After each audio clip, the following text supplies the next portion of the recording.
There are several methods that we can use to bring audio into Toom Studio. We can use the exposure sheet as well as the file menu. And once again, make sure that the format can be played by QuickTime because Toom Studio uses QuickTime to play audio. Now what I'm going to do is I'm going to go to the file menu and I'm going to choose import file as just one method to bring the audio in. So I'm going to go to import file. And I'm going to navigate to my desktop, and as you see here, I have several different formats that I'm going to bring in. I have a file called applause.mp3, one called brushing.aif, and one called pirate, and this is me talking, because in our lip sync lesson, I'm going to be doing the voice of a character.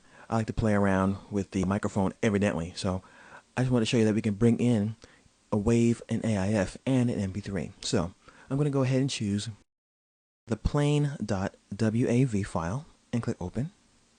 And in our exposure sheet as well as in our timeline, the format WAV and the name of the file is brought into our workspace. So we have plain.wav and we have it here as well.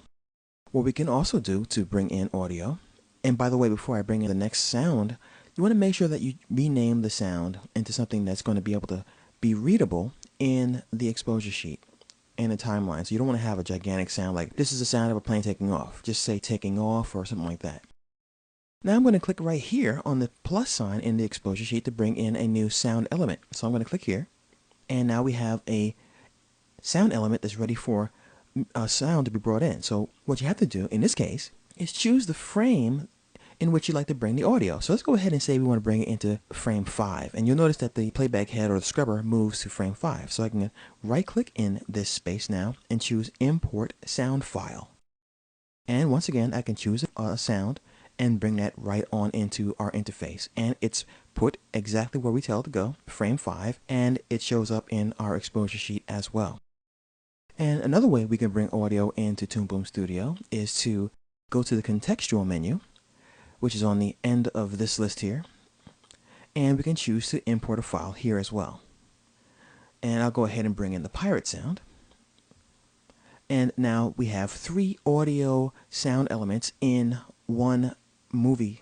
Now something very important that you have to remember: if you're going to be playing this on the internet, the fewer sounds the better, because people have to wait for these sounds to come into the application. And we want to definitely make sure that we don't have them waiting too long. So either edit the sounds and compress them, or make sure you only bring in 1 or 2 important large files, such as a background or something like that. So you don't want to bring in an entire musical score for your project. And once you've done that, all you have to do at this point is either, work with the sounds you have here, or decide, you don't want to have this sound here, or get rid of it, or whatever you want to do, as you see. Now I want to show you one more thing. As you see, I right click on the name of the file, and I have the option to play this sound now. So here's pirate. I can click play.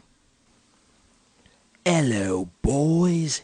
We're going to split up this treasure and live like kings, we are. That's not too good. I have to work on my pirate accent. I have to watch a couple more episodes of the Pirates of the Caribbean. And don't forget, the second movie is really, really long, so I can really get some good tips from that one. Now, whenever you're playing your sound, you can always go back to this menu, Hello, and choose stop. So don't forget, right click to preview and to end the playback of your music. So that's how you bring audio into Toom Studio. You can either go to the file menu, or you can use the exposure sheet to bring audio right into your workspace.